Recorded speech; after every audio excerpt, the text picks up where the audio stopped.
Zom 100 is a goofy show. Heck, one of the main characters is a German weeaboo girl who wears a samurai outfit everywhere she goes, and she's painted as an awesome hero. Woohoo! Japan and Germany unite! Wait, bad idea. Bad idea. But the show is also very realistic and strangely profound when it wants to be. It's a thematic delight which follows the life of a man with a terrible job, gaining a newfound sense of freedom from the zombie apocalypse breaking out. He wants badly to put this freedom to good use, which is where the series' central thematic question comes into view. A question pondered by so many people that I can't help but roll my eyes every time I hear it. What is the meaning of life? Personally, the answer I've gotten has always been very simple. Live for yourself. Meaning is in the eye of the beholder, and life you make it. So make sure that you're making the most of your life and living it out on your own terms, not letting other people tell you what to do or how to live. This sentiment I find to be absolutely true and of value, but at the same time it often feels to me like a bit of a band-aid for the meaningless.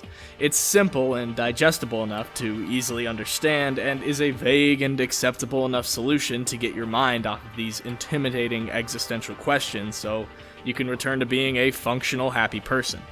But I was neither of these things, despite being told and truly believing that life is what you make it.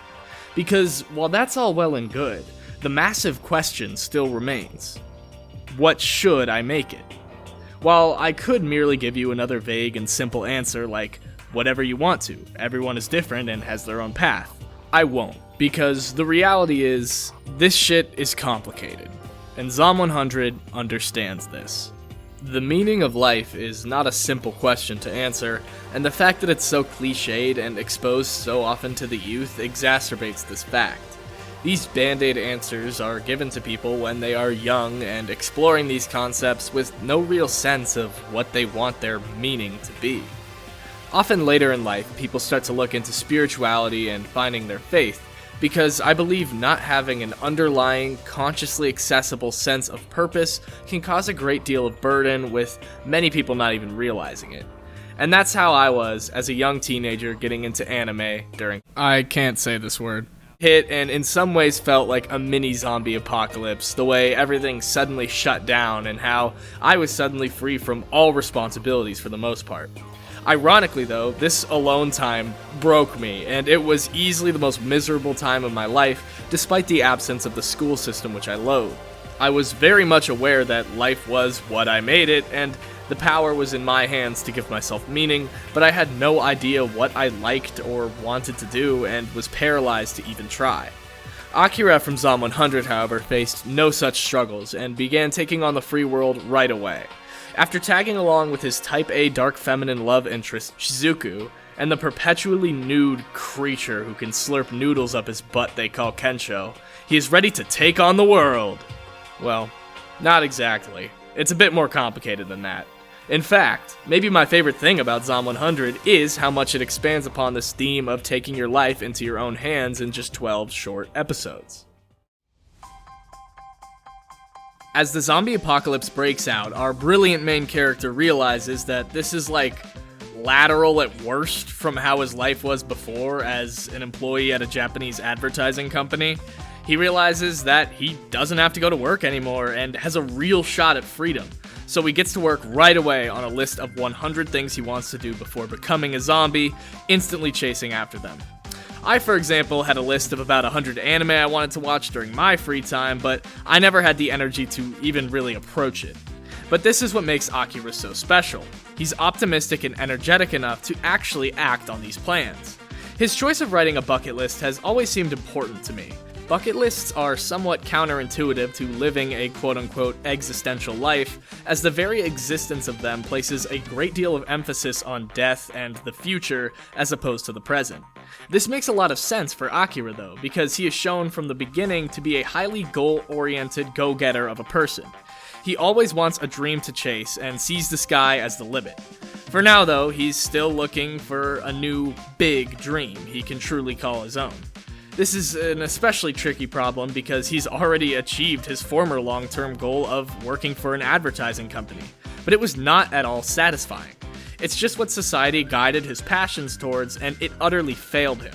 Just as it utterly failed his friend Kencho, who wanted nothing more than to make people smile, yet got put into a job that made him miserable. Several other characters throughout the show have their own notebooks with about 100 goals or plans in them. Most notably is Akira's love interest, Shizuka, whose list is oriented around 100 things she can do to survive and not become a zombie. These notebooks ironically act as these characters' Bibles, essentially encapsulating their respective faiths and representing the kind of people they are. Akira's notebook and its contents reflect a carefree and ambitious soul who has many disparate interests and a burning desire to connect with others and have new experiences. Traits that were all suppressed when he was working like a dog for that exploitative company. And Lord, were some of the commands from his higher-ups brutal and specific. You have to do 10 jumping jack farts into my face. As you're doing that, I will fart on your face in between. The first half of Zom 100 is a perceptive commentary on the limitations of modern society, and this is communicated best by one of its most important elements: the zombies. In my eyes, zombies are one of the most interesting classic movie monsters, but I've also seen perhaps more uninspired and mediocre depictions of them than nearly any other entity.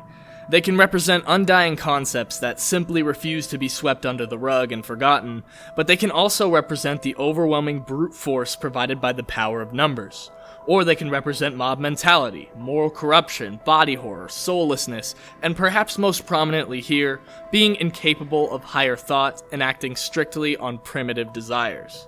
The workers at Akira's company are so beaten down that they're rendered too exhausted to critically consider and work towards bettering their condition, and are left to wander the world husks of the ambitious and passionate individuals they once were.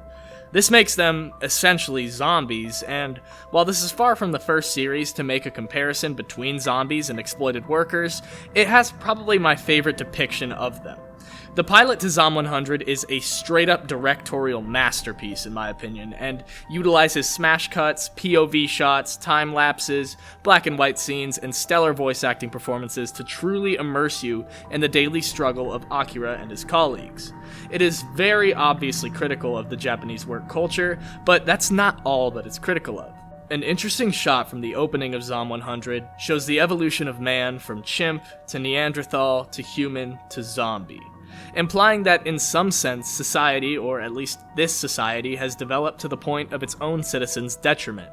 Considering the absurdist sense of humor these zombies and this show carry with them, I interpret this shot as speaking to a sense of regression in this modern era, considering the directionlessness of so many people and the lack of individuality promoted.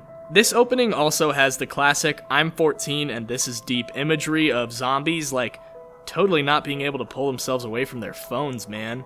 Which represents the modern society's stunted means of communication, which in turn makes people less connected, meaning they're less empathetic, meaning they're less motivated, meaning they're more, well, zombie-like. What separates this show from fake deep Instagram posts, though, is that it doesn't merely criticize society, but rather offers up real and nuanced solutions by way of contrast in its latter half. These solutions don't come easy, though, and there's a greatly important step along the way worth mentioning: Akira having to go back to the sticks, a humble farm town, to reconnect with his family, and perhaps more importantly, to find his big goal. So the gang heads out on a trip to the farmlands.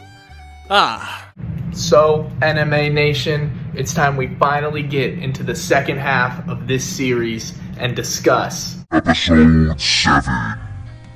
After Akira and company are stopped on their way to the village, almost crashing horribly, we viewers are treated to a directorial masterclass rivaling the genius of this show's pilot. Episode 7 of Zom 100 exposes us to a brutal and realistic depiction of what is essentially grooming as Akira becomes subservient to his old boss once again. I seriously can't stress enough how superb this execution is. It's legitimately difficult to put its beauty into words, so I thought it'd be best just to show you guys the scene full stop. Feast your eyes, nay, feast your senses on true cinema.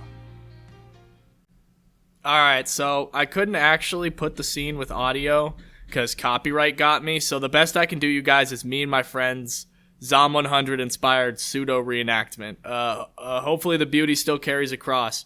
Enjoy.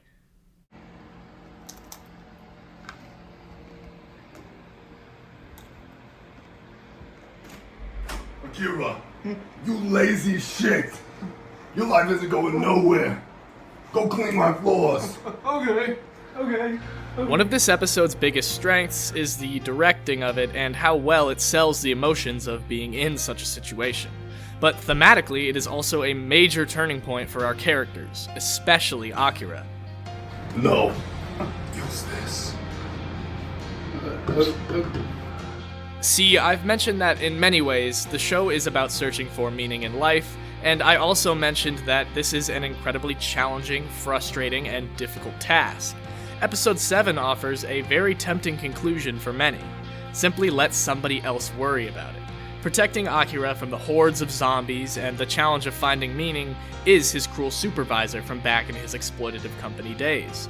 Akira is emotionally manipulated by having his confidence broken down and being strategically reassured by this man, being made to feel like he owes him, etc. And he simply surrenders all higher thought to him. Fix the fucking blur. This shot is blurry. What do you mean? I can't do that. I said fix the blur. Okay. In many ways, this is merely distraction, but it makes sense for people who want to be told by somebody else what they ought to do. It's a tempting trap that many people fall into. We live in an age, after all, where most people have no idea what's going on. But in the end, Akira is reminded that his boss has no idea what's going on either, and truly doesn't know any better than him, merely appearing he does to overcompensate and project a sense of control. Akira peacefully resolves the conflict and rides off into the sunset. A beautiful end to a beautiful journey. On to greener pastures, away from this evil. On to the farmland.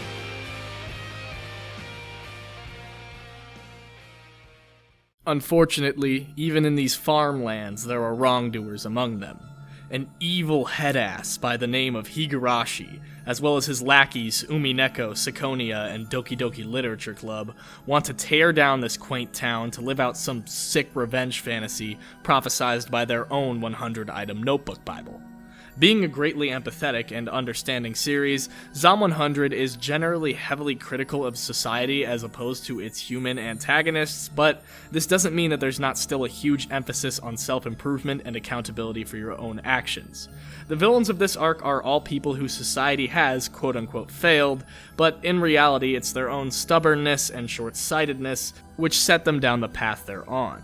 Besides Weeaboo Girl's shockingly respectful and mature lesson about modern multiculturalism, they are defeated by the farmland's nature as a tight-knit community who doesn't leave others behind and has shared goals.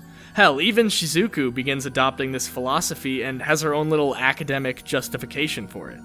As Higurashi and his goons are taken out, though, flashes of him as a young child with wholesome dreams begin to play. And you guys know that stuff always tugs at my heartstrings, but it's also important for the resolution of this season.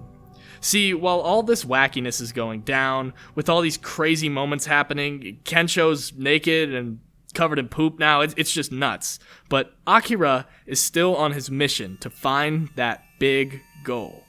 As he returned to this town with the intention of paying back his parents, he does so at first in a fairly literal sense, helping them around the farm and doing things for them, and while his intentions are very pure, it feels overly transactional. His parents end up telling him that the best thing he can do for them isn't to pay their kindness back, but rather to pay it forward to others and become a great man. The biggest lesson of this farm arc is the importance of living not just for yourself, but for those around you as an extension of yourself.